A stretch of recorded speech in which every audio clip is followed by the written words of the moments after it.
So, Megan, this has been a wild 36 hours in Russia as soldiers, we understand, revolted. Where do things stand now?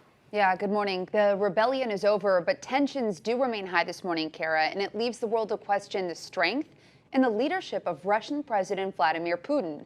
So let's go back to Friday when this all started. The leader of the Wagner mercenary group, Yevgeny Prigozhin, announced a march for justice.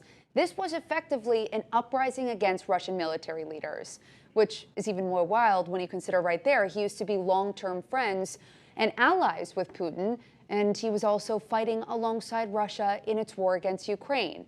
Wagner's forces seized control of 2 Russian military hubs in the south on Friday, and Russian media reported the downing of several helicopters and a military plane.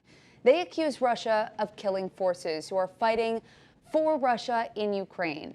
Now, you see Russians cheering and applauding this rebel group marching to the capital, but they didn't make it all the way there. This weekend, they retreated amid reports of a deal calling for Prigozhin to leave Russia for nearby Belarus.